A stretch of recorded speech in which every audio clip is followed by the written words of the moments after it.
Hi, I'm Kalynn Amadio, your Boomer host and creator of the Boomer's Ultimate Guide podcast, and I am thrilled to be able to share another guest with you, Judy Schriener.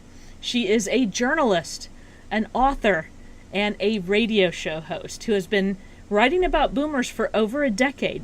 Her book, Building for Boomers, published by McGraw-Hill, is a guide to design, construction, and remodeling of housing for aging baby boomers and their succeeding generations. Judy has been a journalist covering advertising, marketing, design, and construction, and various business issues for 3 decades for consumer and trade publications. And she's a baby boomer herself. Her current project involves writing and speaking about communication, namely between the sexes, men and women. That's a huge topic. Judy, welcome to the Boomer's Ultimate Guide podcast. Thank you, Kalynn. It is so wonderful to be with you. I'm just really looking forward to this. Terrific. Now, do me a favor and tell the audience a little bit more about you and what we're going to be speaking about today. Okay. Let's see where to start. I've been a journalist. I've been covering business issues. I've been covering design and construction, advertising and marketing. Based on your bio, I think I'm a little bit like you, where I do a lot of things. And in my case, I don't do any of them all that well. I do them, I like this deep, not real deep. So being a journalist is perfect. Ever since I was little, I'm an only child. My dad was German. He wanted a boy. I'm an only child too. My dad wanted a boy. He didn't get a boy. My mom was very smart in that she entrusted me to him early on, so I was daddy's girl. But he taught me how to do things like a guy. The thing was, the efficiency was as a guy. So the biggest compliment was, I'm as smart as a guy. I drive a car like a guy. I throw a ball like a guy. These were always the things that I was reinforced to do. This is sounding very familiar to my life. Go on.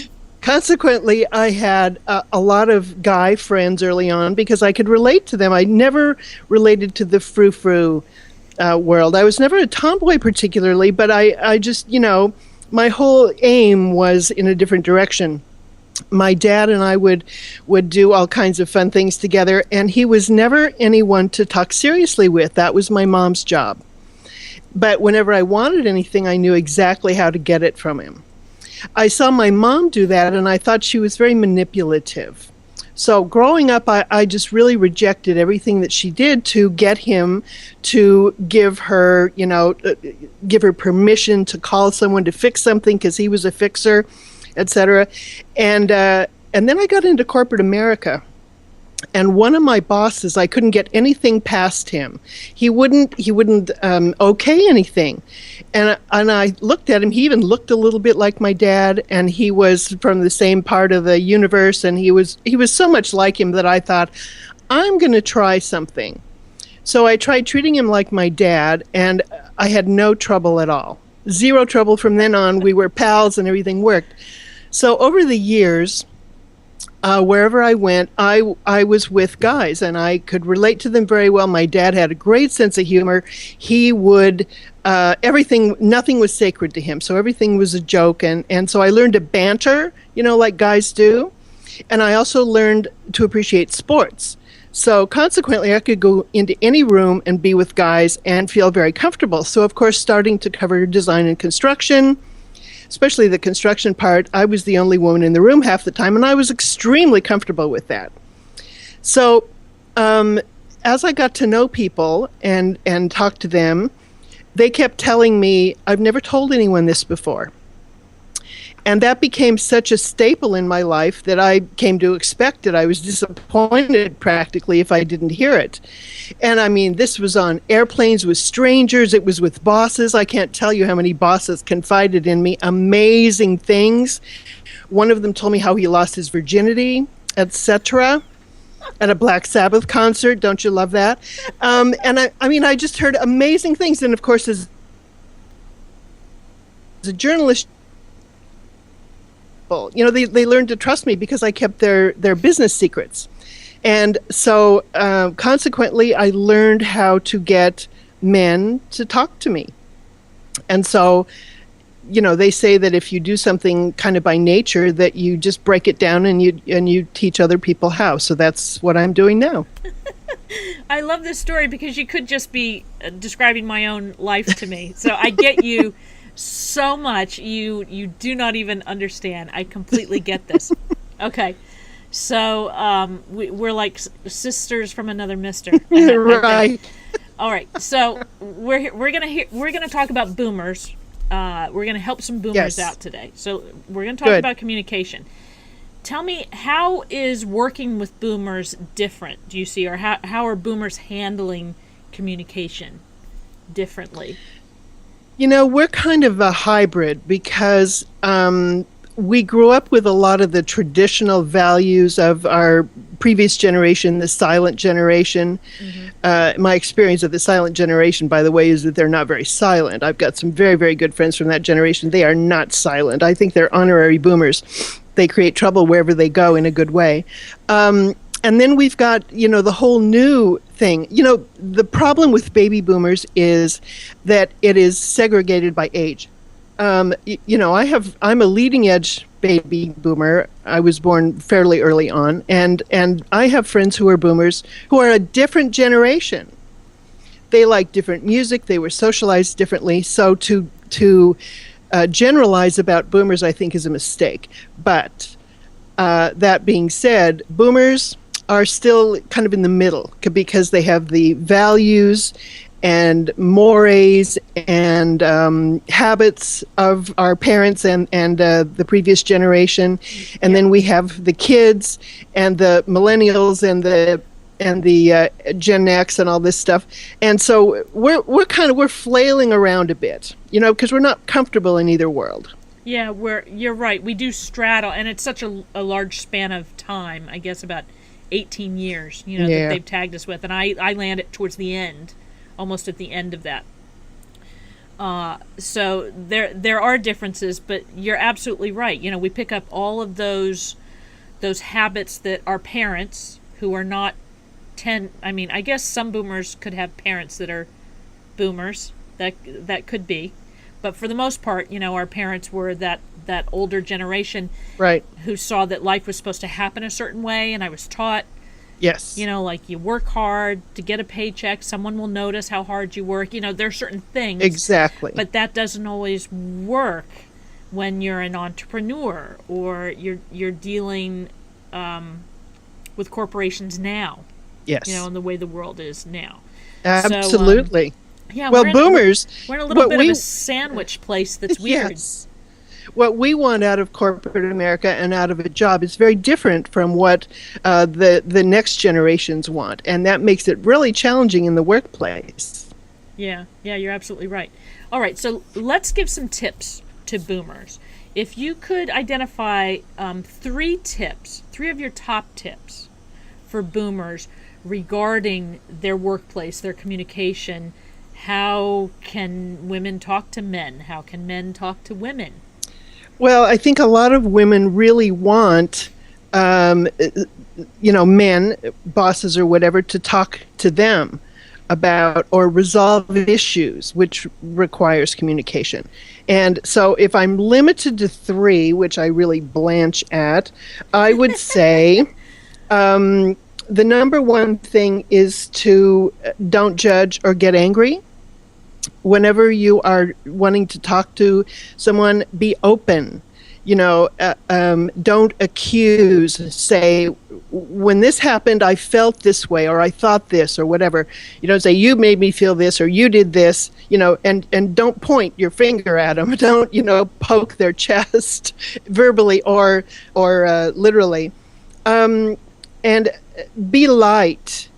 I would say, because whatever you're talking about is probably a heavy, meaningful subject, and it works better if you approach it in a light, way, not funny, but even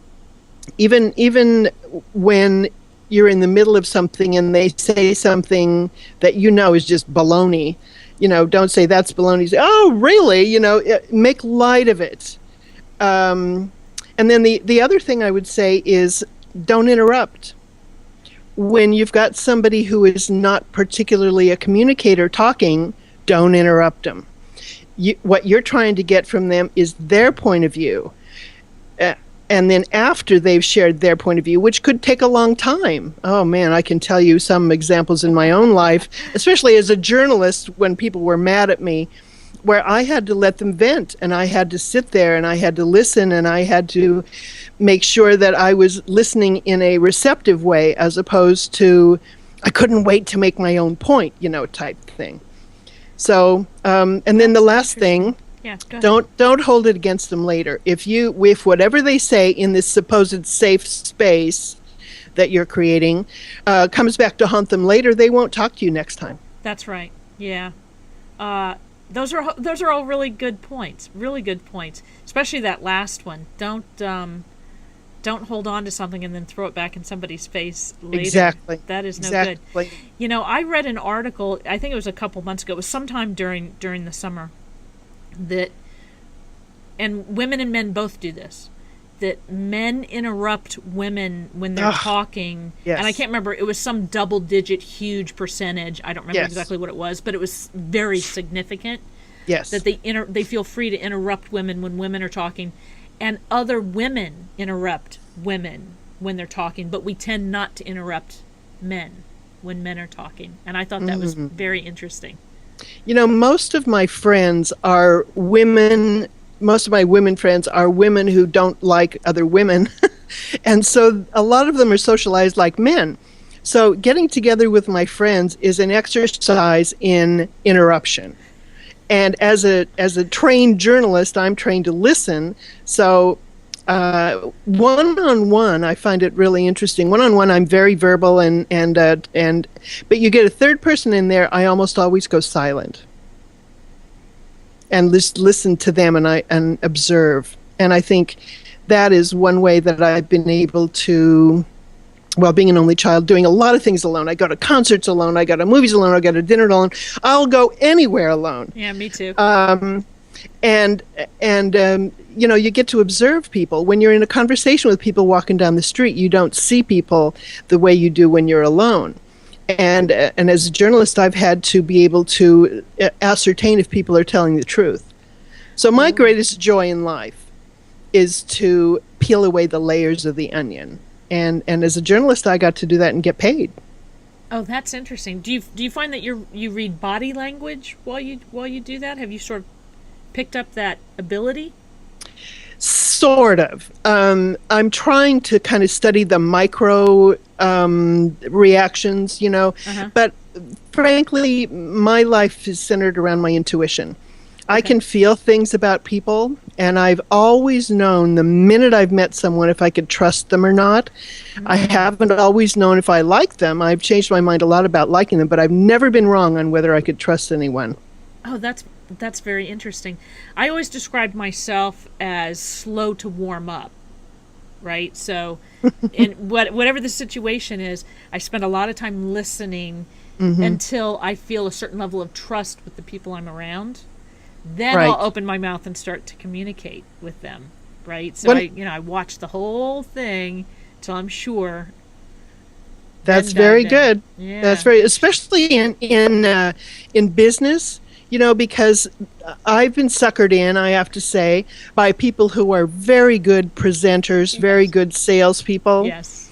And I heard this was my greatest thing that I ever heard that I've ripped off from this person. I urged him a long time ago not to go to work for this certain company, and he did anyway. And he called me back and he said, "Marble doors, cardboard floors." Ooh.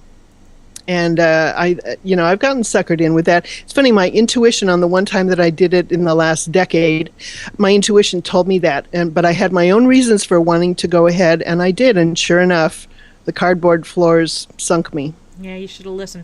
I have a bad habit of letting my head overrule my intuition, my Oh. my entire life. Somebody tells you you're smart long enough, then you start to believe it, and that your brain should be making all of those decisions. And I've had gut instincts and blatantly ignored them because my head said no, this is okay, or do it this way. And in the end, it's like, God, I should have just listened to my intuition. I'm just the opposite of that. If my little voice tells me something, I say, okay. It saved my life the other day. Oh, really? That was kind of fun. Yep.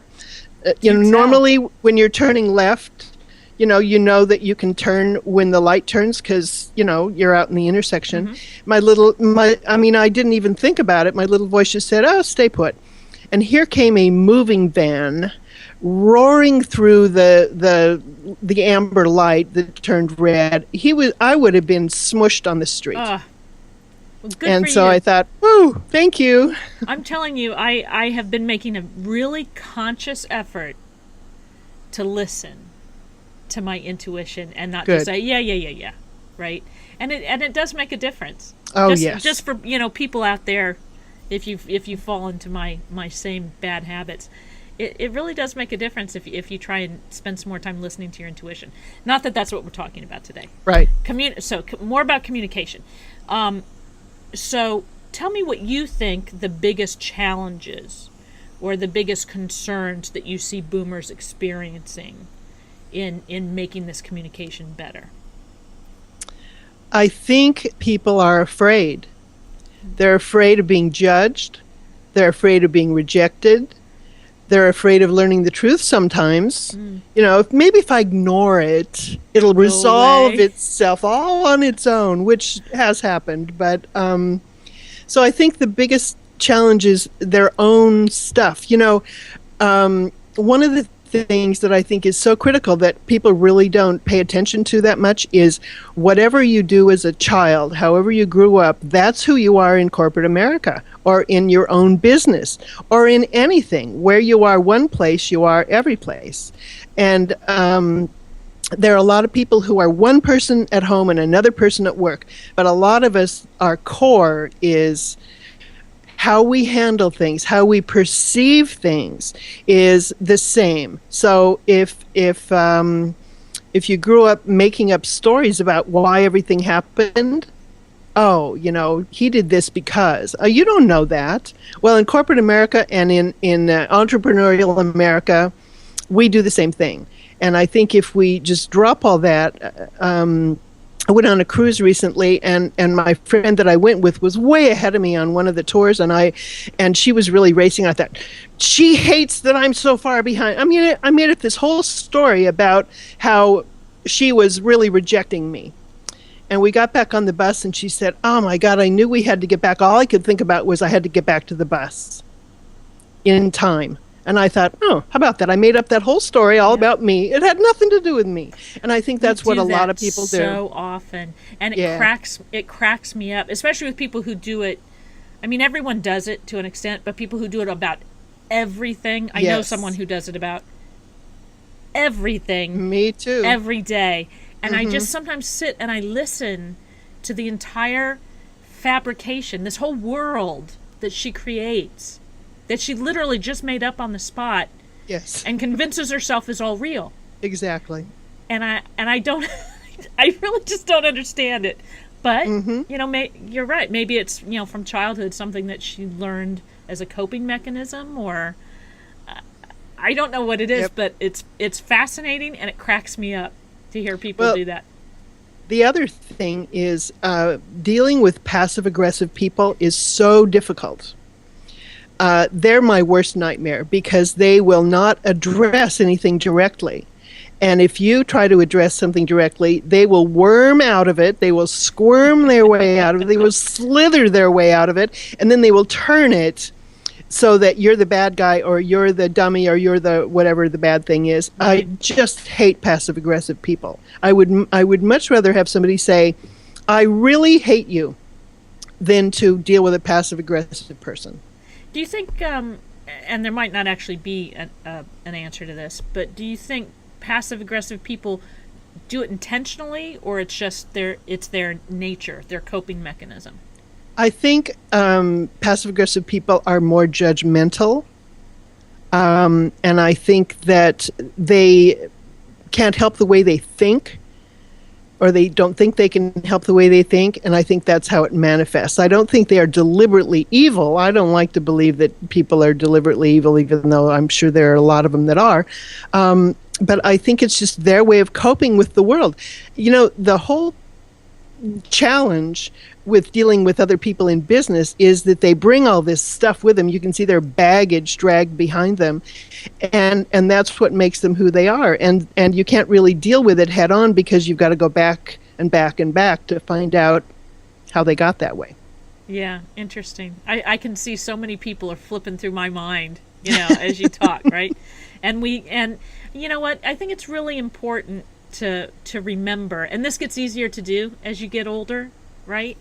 To remember that everyone lived through their life with their certain filters and their certain experiences that made them who they are, and to not necessarily take personally how they react or how they talk or how they communicate with you or the opinions they end up having about something, because it's very rarely, 99 times out of 100, it really has nothing to do with you. My mantra is don't take it personally. Right. You really can't. And if you can learn not to take it personally, you're so much happier. Yes, absolutely. And there are days when I'll snap at somebody or something and I'll say, I'm sorry, it has nothing to do with you. It has to do with the 20 minutes before I called you or whatever. Exactly. Especially customer service people. Oh my God, let's not even go there. That could be a whole nother show. Yes. We could talk about customer service communication. Yes. So for anyone listening to us right now, any boomers out there who are starting to recognize that, there are issues within communication, right? Whether it's, personal or whether it's in their business setting, what would you encourage them to get up right now and do to start making changes for the better? The first thing I would say is, when you want to talk to somebody, don't prejudge what they're going to say. Go in with an open mind, and this includes your spouse. Act like you've just met them. You don't know how they're going to react, especially if you are on this new trail with them, communication-wise. You don't know who this person is, because it's a person you don't usually see. So be open-minded to who they can become with the new you, because if you're different, they'll be different too. Oh, that's really wise. I like that. I mean, think about how many times with people that we're familiar with already, we don't even listen anymore, because we already think we know exactly what they're going to say. Yep. And I was just thinking to myself as I'm listening to you, because I don't know you. This is our first conversation, so I'm really listening to you, right? Yes. And you just made me think, gosh, if I actually did this with my husband in the next conversation we have together, what might I learn about him? Yeah, actually look at him while we're talking, right? Sometimes we don't even bother to do that anymore, right? That would be great. Yeah, report back to me how that works. I will. You're giving me food for thought here. I like it. So, tell everyone, what is the best way to get in touch with you? While I'm in the process of setting up my new website and everything, email is really the best way. It's judywriter@gmail.com, JUDYWRITER. I'm a writer. That's right, as in writing with an implement. Yep. Exactly. judywriter@gmail.com. Okay, so that's the best way to get in touch with her. Yes. Judy Writer, WRITER, at gmail.com. That's how you can find Judy Schriener. And would you like to leave us with a last story, an inspirational quote, a thought to send us on our way?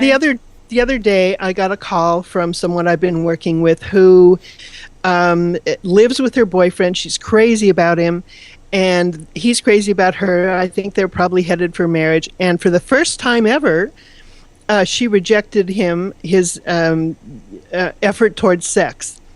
And she had her own reasons for that, but she could see that she really hurt him. And she was on her way, this was the next day, to her class, which would be a late night. And she called me nuts. She said, I've been thinking about this. I don't know what to do. Should I talk to him about it when I get home, etc.? I said, you're going to be tired. He's going to be tired. He's a guy. He's moved on. Whether it's resolved or not, he's moved on. You just act normal. This is what I suggested to her. And then in a moment, over the weekend or whatever, when things are calm and quiet and you have some time, bring it up coolly and calmly and talk about it as a team.